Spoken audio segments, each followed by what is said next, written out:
Girl vanished from backyard. 12 years later, mom finds this in husband's shaving kit. At 4:12 p.m. on a quiet Tuesday in May, little Ruby Caldwell vanished from her own backyard sandbox. No struggle, no prints, just an empty spot and a silent swing. That sentence haunted Victor Caldwell the moment sheriff's deputy stepped onto his porch. A 4-year-old girl last seen playing near the old oak tree behind her bungalow in suburban Millbrook, Tennessee. Not Mississippi farmland or the bustle of Birmingham, just a small cul-de-sac where every driver waved as they passed. And yet in that bubble of calm, something deeply terrible had happened. Ruby was 4 curly blonde hair, bound by pink ribbons spouting imaginary world adventures. Her favorite toy, a plastic dump truck with a dented bumper. Victor and his wife Wanda remembered the day. Clearly Victor was pulling the weeds in the flower bed. Wanda had gone inside for a glass of iced tea. 2 minutes. Then Ruby vanished. The sandbox sat alone, overturned bucket staining the sand, no footprints, no signs of entry. The sliding backyard gate stood shut. The latch rusted in place. Neighbors reported nothing unusual. No strange cars, no passerby. Only empty swings that afternoon breeze swayed. Ruby's mother found the sandbox first, then the world crumbled. Over the next 12 years, the sheriff's department rechecked water, and no signs of struggle or body. Local psychics whispered, but no leads. FBI dipped in, then dropped out. No ransom note, no phone call. Ruby's face stared down from 100 missing person posters, but her story dimmed from national bulletins and was soon forgotten by the wider world. Yet the emptiness remained. Security cameras from nearby homes showed only blank footage. Cadaver dogs found nothing. It was as if Ruby vanished into thin air. That's when the suspicious thing happened last Tuesday. At precisely 7:03 a.m., a modern timestamp flashing on a phone screen in Vera Caldwell's trembling hand. Vera, woken by stabbing morning migraine, opened her bathroom cabinet looking for painkillers. Instead, she found Plan B emergency contraceptive pills. In her husband's shaving kit, the box intact. The label clear, purchased less than a week ago. A pharmacy miles from town. Plan B pills don't belong in a man's things, so why were they there? And why now, after 12 years of silence, Vera stared at her reflection. Her own face, a roadmap of heartbreak. The pills were a catalyst to trigger. She remembered the day Ruby vanished, her daughter's laughter echoing under that oak tree. Then, the nothing. Vera followed the receipt to Millbrook's CVS Cassette Tuesday same weekend. The town's only CVS in the nearby strip mall at the edge of farmland. A store she and Victor visited weekly. But Victor hadn't mentioned being there. He claimed he drove to Memphis for server work that week. She thought of the sandbox again, the rusted latch, the silence, her daughter gone, and now this.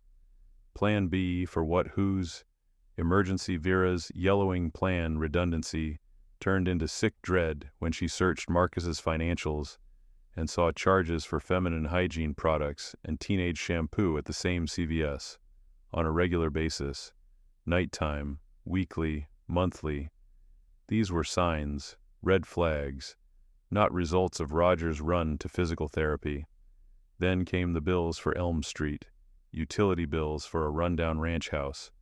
45 minutes away, bills paid by Marcus's offshore LLC, controlled by him under a power of attorney. Water, electric, regular usage for years, not rentals, not investments, something else. Backyard whisper, who is living there?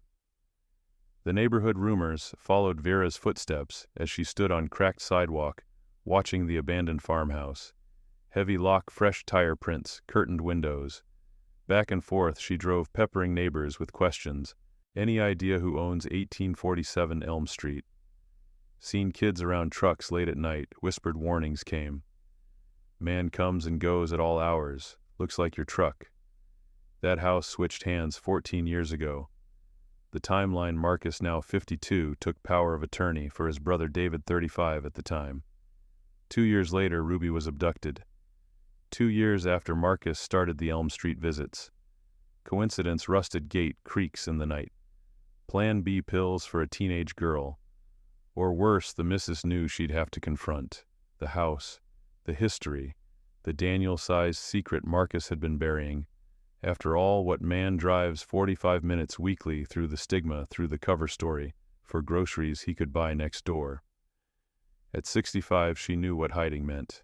More questions choked her throat than she could swallow. Was Ruby alive? Was the ranch a holding cell? Who else had been there? Next step, go inside to get answers. But for now, she sat in her Oldsmobile tinted glass, shielding her face, migraines pounding. 12 years old, gone.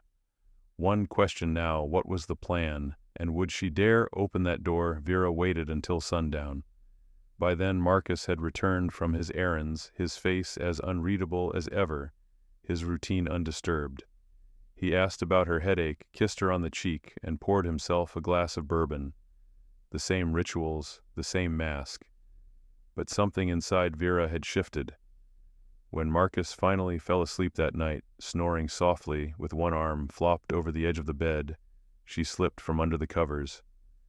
Her fingers trembled as she retrieved the keys she'd quietly stolen days before the ring, weighed heavy in her pocket, cold brass, glinting like a secret waiting to break open. By morning she was behind the wheel of their old station wagon headed back to Millbrook. The town's early fog hung low over the highway, the type of eerie hush that made the world feel paused. She passed the same wheat fields, the same rusting silos, then the CVS, then the Millbrook post office, then finally Elm Street. 1847 sat in the same posture as before, closed tight like a clenched fist. No mail overflowed from the battered box, no curtains stirred, but the gravel driveway was freshly disturbed. Tire ruts too deep to be from rainwater, and the padlock shiny and unweathered. She turned off the ignition, letting the silence settle. Then she walked up the driveway, the key clenched in her hand so hard the metal bit into her skin. The gate creaked open. Inside the backyard, the grass was tall but not wild, cut just enough to keep from suspicion. An old grill sat rusting in the corner, and a green hose coiled like a snake along the side of the porch. Everything felt too quiet, manufactured. The back door was padlocked 3 times over. Vera tried the first key. Click. The second. Click. By the third, her breath had shortened into small, clipped gasps. She wasn't prepared. Not for what she'd find, not for what she feared. But the door gave way. She stepped into darkness. The kitchen smelled faintly of bleach and something else, something metallic sterile. The furniture inside was sparse, a table, 2 mismatched chairs, a beige couch covered in a sheet. On the walls, nothing, no art, no family photos, no signs of life. It was like walking into a stage set, not a home. Then she saw the hallway. 2 doors on each side. The one at the far end had a padlock just like the back door. Heavier, the kind you'd use for a storage unit or a prison. Vera's feet moved before her mind could catch up. She fit the key into the lock. 1 turn, 2. The bolt clicked. The door creaked open. And there at the top of a narrow staircase was a scent that shattered her. Not blood, not decay. Shampoo, strawberry scented, the kind Ruby used to beg for at the store. The scent was impossible to mistake. Vera descended slowly, her hand on the railing. The basement was lit by a single bulb, casting long, trembling shadows. She braced herself. What she found wasn't a dungeon. It was a nursery, not for a baby, but for a child, or a teenager. A bed small and neat. Books on a shelf, math, history, children's fiction. A tiny TV, a stack of DVDs, all Disney classics. Coloring books. A vanity with a pink brush, its bristles dotted with long blonde hair. And a photograph, on the dresser. A photo of Ruby at age 4, the same photo Vera had framed in their living room. The one they used on the missing posters. Only here in this forgotten place, it was pristine. Carefully kept. Not a single crease. Her breath hitched. Then a noise, upstairs, footsteps. She froze, her ears strained. Not Marcus. Too light, too quick. Then a voice soft, shaky. Daddy Vera's knees buckled. That voice, that lisp, that timbre. Older changed, but still hers, still Ruby's. She spun toward the stairs, but no one was there. The door slammed. Vera ran up 2 steps at a time, but the door was locked again, from outside. Panic surged. She banged on the door. "Ruby," she cried. "Baby, it's Mommy, I'm here." Silence. Then shuffling. Then nothing. Vera pressed her forehead against the cool wood. Outside she could hear a car, an engine revving. A truck. Marcus. She sprinted to the window in the basement. Too small to fit through. Reinforced glass. Her fists struck it anyway, knuckles bleeding. She screamed until her throat burned, but no one came. And then the overhead light went out. Total darkness. Her daughter alive. Behind that door, Marcus coming back, and Vera trapped. In the very room her husband had used to hold their child for 12 years. Vera crouched in the darkness, her breathing shallow and rapid. Every second dragged like an hour, her mind looping the same impossible reality. Ruby is alive. Marcus has her. I'm locked in the place he kept her. She had to think. She couldn't scream again, not if Marcus was upstairs. Not if he knew she was here. Her phone. Vera dug into her jeans pocket with trembling hands. No signal. Of course not. The basement walls were solid concrete. No windows, no bars. Just a locked steel door above and this strange, manicured silence below. But maybe, just maybe, her fingers moved to the shelves. Books, notebooks, binders. Labeled meticulously Algebra 2, Biology. Grade 9, Grammar and Composition. He homeschooled her here.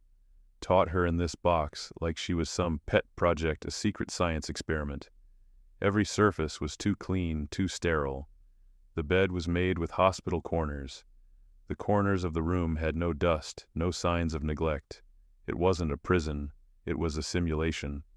Vera stood slowly, her legs unsteady beneath her. She searched deeper. In a desk drawer she found flash drives, neatly labeled by year 2013, 2014, and so on. She didn't dare plug them into her phone, not yet, but she slipped a few into her pocket. Evidence. She would need it. Then she saw the journal, a small red leather notebook, well worn and clearly used. The first page had a date January 2014. Inside were notes in a child's handwriting. Today, Daddy said, I read good. I got a cookie. Daddy said the world is dangerous. I must stay here where it's safe. I miss sunlight, but Daddy says I'll forget soon. When can I see the backyard again? Each entry made her stomach twist. Ruby had been writing to herself, documenting life underground as though it was normal. There were no drawings, no joy, just words. Careful, tense. A scratching sound startled her, not from the stairs, but from the ventilation shaft. She turned toward it, heart pounding, a whisper barely audible. Are you? Her Vera rushed toward the vent, falling to her knees. Ruby, she whispered. A pause. Then you don't sound like Daddy. I'm not, Vera said, forcing calm into her voice. I'm your mother. Another silence. Then the faintest intake of breath. No. Daddy said my mother went to heaven, that I was too special, that bad people would take me away. Her voice trembled. Vera pressed her forehead against the vent.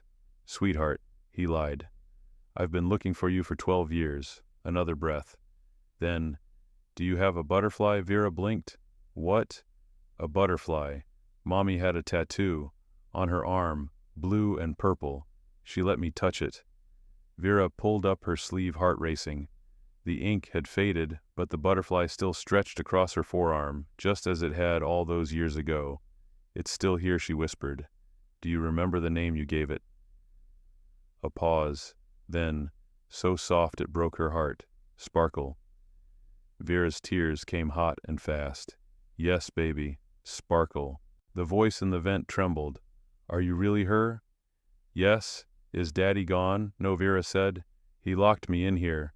But people are coming. I called the police. They'll come. You have to be brave just a little longer. Another pause. I'm scared, Ruby said. I know. But you're not alone anymore. Just then, heavy footsteps above. Vera backed away from the vent. Marcus. His shadow darkened the crack under the door. Keys jingled. Then silence. No sound. Just the creak of the house settling and the soft static of the basement bulb overhead, until the door creaked open. Marcus stood silhouetted against the dim hallway light, the same man Vera had lived with, kissed, trusted, but now a stranger with blood on his hands and secrets buried beneath his smile. He looked down at her without a word, then slowly descended the stairs. Marcus stepped onto the cold concrete floor with the eerie calm of a man convinced of his righteousness. His face was unreadable in the half-light, but the flicker in his eyes betrayed a manic energy bubbling beneath the surface. Vera, still crouched near the bookshelf, rose slowly. You shouldn't be here, Vera, he said quietly, his voice too steady. You shouldn't have come. She kept her hands at her sides. How long, she asked. How long have you been doing this? He exhaled like someone discussing an overdue bill. You think it started with Ruby. But it didn't. Ruby was just the one I saved. Saved, she repeated the word bitter on her tongue. Marcus took another step forward. From what? From a broken world, from you. That last word hung in the air like a dart thrown with intention. His smile twitched. You were collapsing. You couldn't look at her without seeing your own guilt. You left her outside alone. I went in for juice, Vera said through gritted teeth. Juice. For her. He shrugged. That was enough. The world took her, but I brought her back. And I built her a better one. You built her a prison, she spat. His face hardened. No, I built her a life, a safe one. She's educated, fed, sheltered. No bullies, no predators, no heartbreak. Just peace. You call it a prison, I call it mercy. Vera glanced toward the bookshelf where she had hidden the flash drives and journal. She needed to get out, get help, but not without her daughter. You sedated her, she said. You drugged a 4-year-old, trained her like a pet, and you still call that mercy. He stepped closer. She trusts me. No, Marcus. She fears you. That's not the same. Silence again. The basement, soundproofed and sealed, was a vacuum for horror. Then he said, Do you want to see her? Vera flinched. You mean, she's here. Still here? He smiled. Where else would she go? She doesn't even know what's out there. She thinks it's full of wolves. She swallowed. Let me see her. You already have. Through the vent. Her stomach dropped. He knew. You think I didn't hear the way you spoke to her, he continued. You think I don't have audio in here? You've been treating her like a prisoner, like a victim. She is a victim. Marcus's face contorted into something monstrous. No, she's chosen. She's mine. Something shifted in him, something dark and uncontainable. He reached for something behind his back. Vera tensed until he pulled out a keyring. The heavy brass one she'd seen before. Come, he said, see for yourself. Against every instinct screaming for her to run, Vera followed. Her body moved while her mind plotted survival. He walked to the rear wall where a reinforced door had blended into the cinder block. He unlocked 3 deadbolts and gestured inside. The room was small, white, clean. A twin bed with pink sheets, a desk, a bookshelf, and Ruby. She sat curled in the corner, her arms wrapped tightly around her knees. Her hair was long, dull from lack of sun, her skin pale as bone. But it was her. When she saw Marcus, she lifted her face. Daddy, her voice cracked. I was quiet like you said. I didn't talk to the stranger for long. I was good, very good. Marcus said, his tone syrupy. Vera stepped forward. Ruby, baby, it's me. The girl turned her head slow and confused. Her eyes, those bright green eyes Vera had once kissed goodnight, narrowed. I don't know you, she said, panic rising. Daddy said you were dead. I'm not. I'm here.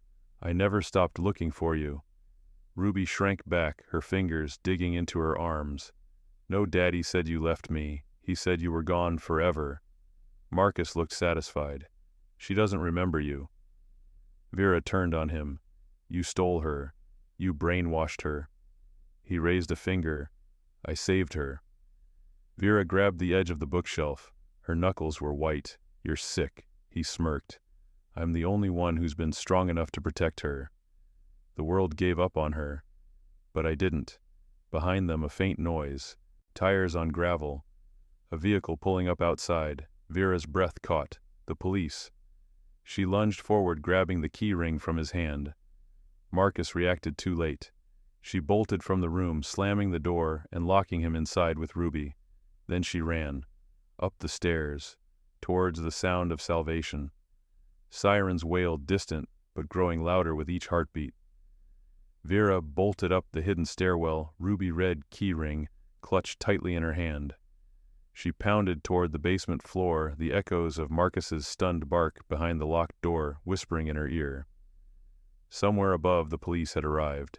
Each step was a race against time. Blood pounded in her temples. She navigated the pitch-black hallway, heart driving her onward. At the top of the stairs, a narrow window offered a sliver of freedom, barely enough for a desperate crawl. She shoved Ruby's bedroom door open and yanked her daughter out of the cage room like an anchor that needed no explanation. Mommy's here, she whispered, grabbing Ruby's shoulder gently. The girl's eyes widened in terror, silent, unblinking terror that froze Vera's bones. She was 6 again, reliving that final moment in the sandbox. Only this time, Vera held both of them firmly as she backed toward the window. Mommy's here, she repeated, voice raw with hope. They climbed through the grimy opening, Ruby first stumbling toward Vera's arms, then Vera followed, clutching her daughter close. The earth was cold beneath their knees. The cool night air washed over them like grace. Then footsteps, heavy, authoritative, urgent. Freeze, a flashlight beam, swept across them, gleaming off Vera's tear-streaked face. 2 officers appeared on the porch, weapons raised. It's okay, Vera cried. It's okay, I got her. Within moments, Ruby was in an officer's arms, shaken but safe. Vera leaned over her, stroking her hair. The girl sniffed, whispered, Mommy. Everything shattered. Hope and fear tangled together, drawing warm tears down Vera's face. A week later, Vera paced in her lawyer's small office.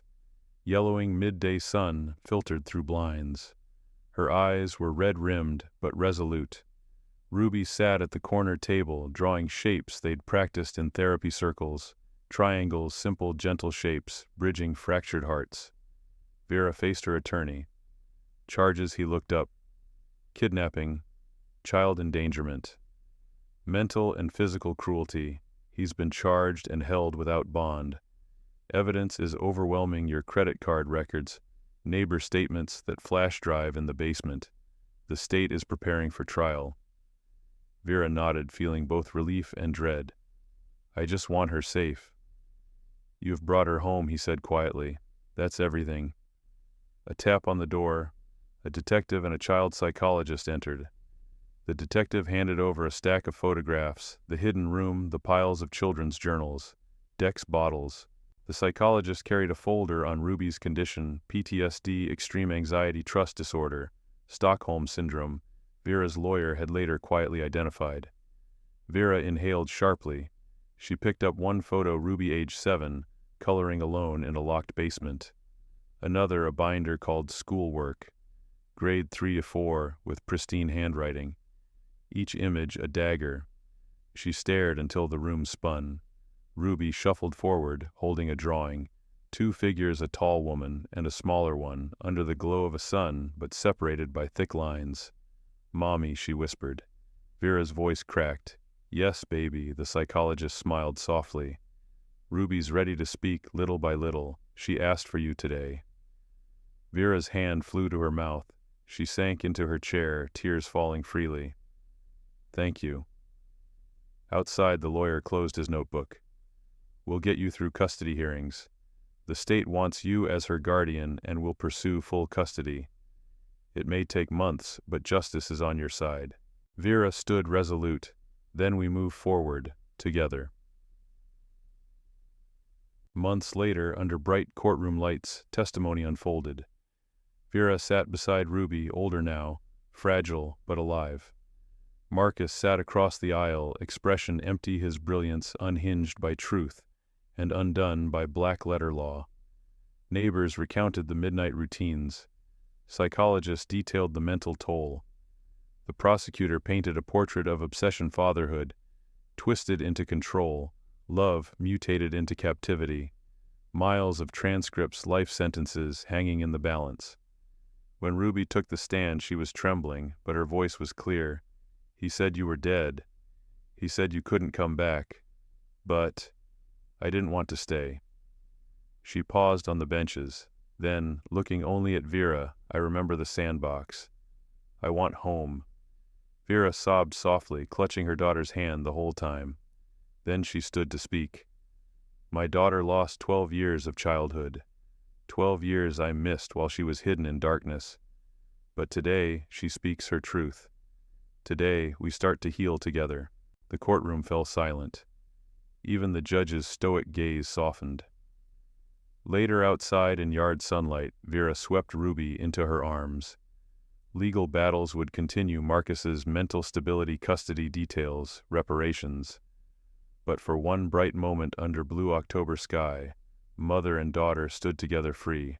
Vera whispered, "We're safe now." Ruby looked up, eyes full of fragile trust, and said, "Home." Sunlight filtered gently through the curtains of their small new apartment. Curtains Vera picked out months ago, but placed only after they had permission, her and Ruby's safe place. After court, after custody battles and therapy sessions became daily routines, they finally got keys. 2 keys, just like 2 hearts finding their roots again. Ruby sat on the carpeted bedroom floor, crayons and paper scattered around her. She drew trees, big leafy ones she had declared, and a figure under one labeled Mommy. Vera watched from the doorway, heart both breaking and blooming. Therapy had progressed. The psychologist smiled when Ruby used her words, simple, clear. "I want to go to school. I want ice cream. I want a hug." Vera savored each phrase like a treasure.